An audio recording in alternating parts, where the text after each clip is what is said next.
பகவத்கீதையில் 6வது சாப்டரில் 43வது ஸ்லோகம்.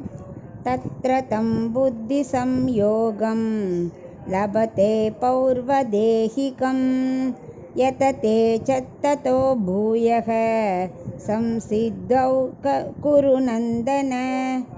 இப்போ இதுக்குள்ள அர்த்தத்தை பார்க்கலாம். கண்ணன் சொல்லின்னு இருக்கார், குருநந்தன அப்படின்னு கூப்பிட்ற, குருவம்சத்தில் பிறந்தவனே அப்படின்னு சொல்லி இந்த ஸ்லோகத்தை ஆரம்பிக்கிறார்.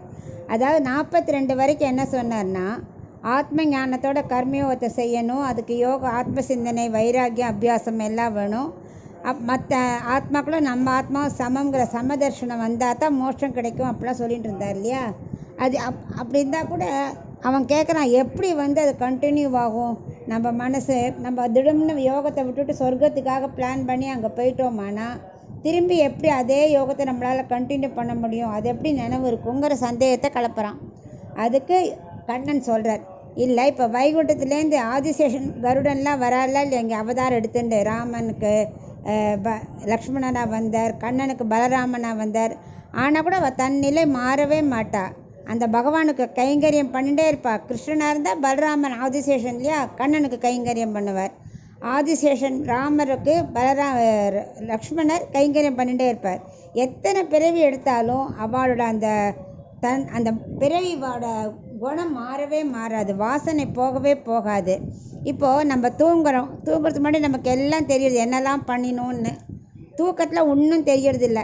எழுந்தவுடனே என்ன பழசெல்லாம் மறந்து போய்டுறதா? காலம்பரை நேற்றுக்கு என்ன பண்ணோம், முந்தான என்ன பண்ணோம், யார்கிட்ட என்ன நடந்துட்டோம் எல்லாம் நினைவு இருக்கா இல்லையா?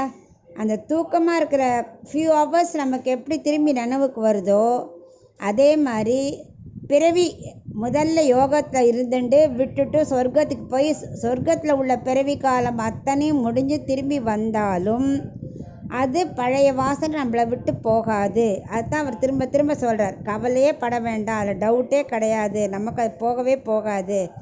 ஏன்னா யோகத்தில் இருக்கும்போது அந்த வைராக்கியம் அபியாசம் எல்லாத்தையும் பண்ணிட்டு இருந்தான் இல்லையா. ஸோ அவனுக்கு அது உள்ளுக்குள்ளே இருக்கும்.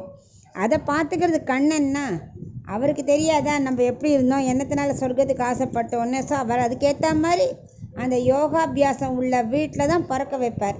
அவனுக்கு மறந்த மாதிரி இருக்கும். சின்ன வயசில் உடனே அவனுக்கு யோகம் வந்துடுமா? வராது, ஒரு ஏஜ் வர வரைக்கும் வராது. ஆனால் வீட்டில் இருக்கிற யோகம் பண்ணுறவா வீட்டில் பிறக்கிறான் இல்லையா. ஸோ அந்த யோகம் பண்ணுறவாளை பார்த்துட்டே இருப்பான். ஸோ இவனுக்கும் அந்த ஆசை வந்துடும், அவளே அபியாசம் கொடுக்க ஆரம்பிப்பாள். பண்ண இவனுக்கு அப்படியே பழைய நினைவு ஃபுல்லாக வந்துட்டு அவளோட ஈடுபாடு வந்துடும். ஸோ ஈடுபாடு மறக்கவே மறக்காது, பழைய வாசனை நம்மளை விட்டு போகவே போகாது அப்படிங்கிறத அவர் சொல்கிறார். ரெண்டாவது, ஒரு தூண்டி விடுறதுக்கு ஒரு ஆள் வேணும், அவ்வளவுதான். அதனால தான் யோகம் செய்கிறவாவோட வீட்டில் பறக்க வைக்கிறார். அப்போ தான் அவனுக்கு தூண்டி விட முடியும். வேறு இடத்துல பறக்க வச்சா அப்புறம் பிரயோஜனமே இல்லையே. அவனுக்கு திரும்பி அந்த யோகத்தை கம்ப்ளீட் பண்ணி மோட்சத்தை தானே அடையணும் அவனுக்கு. அதனால் அவர் விடவே மாட்டார். அந்த தூண்டுதல் எங்கே கிடைக்குமோ அங்கே பிறக்க வைக்கிறார் அப்படிங்கிறார். இந்த 43 சொல்லிவிட்டு 44வோட முதல் வரியும் இதோட கண்டினியூஷன். ஸோ அந்த முதல் வரியை இப்போ சொல்லி அதுக்குள்ளே அர்த்தத்தோடு முடிச்சிருவோம். பூர்வாபியாசேன தே நைவ ஹ்ரியதே ஹ்யவசோபி சஹ ஜிக்ஞாசுரபி யோகஸ்ய சப்த பிரம்மாதி வர்த்ததே. இதில் முதல் ஸ்லோகம் முதல் வரி மட்டும்தான் நம்ம அர்த்தம் பார்க்க போகிறோம். பூர்வாபியாசேன தே நைவ ஹ்ரியதே ஹ்யவசோபி சஹ, இதுக்குள்ள அர்த்தத்தை மட்டும் பார்க்கலாம். அதான் அவர் சொல்கிறார், இப்போ நம்ம சைக்கிள் விடுறோம் இல்லை ஸ்கூட்டர் விடுறோம், டச்சு விட்டு போச்சு, ஒரு வருஷம் ஆச்சு வண்டியை ஓட்டலை. அடுத்தது நம்ம வண்டியை தொடக்கூடாதுன்னு கிடையாது, தொட்டால் கொஞ்சம் பேலன்ஸ் ஃபியூ செகண்ட்ஸ் கிடைக்காது, அப்புறம் ஆட்டோமேட்டிக்காக கிடச்சிரும். ஆனால் அதுக்கு சொல்கிறவன் நீ தைரியமாக ஏறுன்னு சொல்கிறவனாக இருக்கணும். அப்படி இல்லை, வச்சுச்சோ நீ ஒரு வருஷமாக ஓட்டலப்பா நீ விழுந்துருவ அப்படி சொல்கிறவனாக இருக்கக்கூடாது. நம்ம ஆசையை தூண்டி விடுறவனாக இருக்கணும்.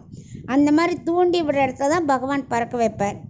அப்போ தான் அவனுக்கு அந்த வாசனை மறக்கவே மறக்காது. இப்போ ஜடவரதர் இருந்தார், ரொம்ப ஞானி தான். அப்புறம் ஒரு மான்னால் தன் புத்தி அப்படியே மாறி மான் குட்டிகிட்டே ஈடுபட்டார் இல்லையா. அதனால் மான் பிறவி எடுத்தார்.